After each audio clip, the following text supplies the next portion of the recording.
يوم أمس.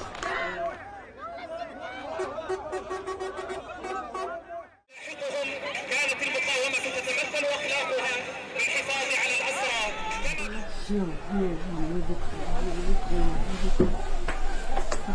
The Palestinian militant group, on February 1st, handed over another group of 3 Israeli hostages as a part of the hostage deal between Hamas and Israel.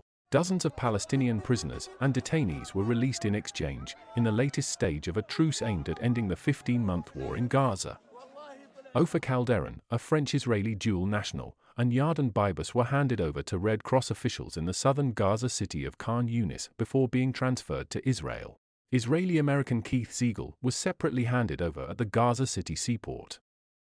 Massive crowds gathered at the location in Tel Aviv, known as Hostage Square, to watch the release of the Israeli hostages in the morning, on giant outdoor screens, mixing cheers and applause with tears as the 3 men appeared. The Saturday's handover saw none of the chaotic scenes that overshadowed an earlier transfer on Thursday when Hamas guards struggled to shield hostages from a surging crowd in Gaza. However, Israeli Prime Minister Benjamin Netanyahu seemed quite satisfied by the non-turbulent exchange on February 1st. Alongside welcoming the hostages, Netanyahu demanded the safe exit of his countrymen in the coming phases too. Ofer, Yarden, Keith, כמה טוב לראות אתכם בבית. יחד עם כל אזרחי ישראל, ויחד עם רבים בעולם, רעייתי ואני התרגשנו כל כך לראות אתכם איתנו. מוקדם יותר השבוע, בפעימה הקודמת, הבהרנו באופן נחוש שלא נקבל את הפרת ההסכם.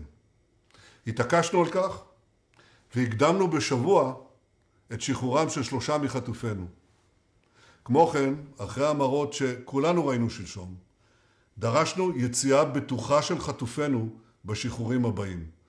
וכפי שראיתם היום, העמידה האיתנה הזו הוכיחה את עצמה. המסר עבר, התקבל ובוצע. ישראל מצפה שכל הפעימות הבאות גם הן יתבצעו באופן בטוח.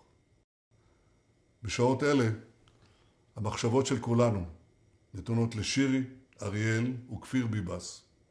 הן נתונות להם ולכל חטופינו, החיים והחללים כאחד, שטרם שבו ארצה. נמשיך לפעול בנחישות להשיבם ארצה ולהשיג את כל מטרות המלחמה. בעזרת השם, נעשה ונצליח. It is noteworthy that the total number of hostages freed so far is 18, including 5 Thais who were part of an unscheduled release on Thursday. After Saturday's exchange, Israel will have released 583 Palestinian prisoners and detainees, including militants serving life sentences for deadly attacks as well as some detained during the war but not charged. As the fighting has abated, diplomatic efforts to build a wider settlement have stepped up. Prime Minister Benjamin Netanyahu is expected to meet US President Donald Trump on Tuesday with the ceasefire in Gaza and a possible normalization of relations with Saudi Arabia as part of a post-war deal likely to be a focus.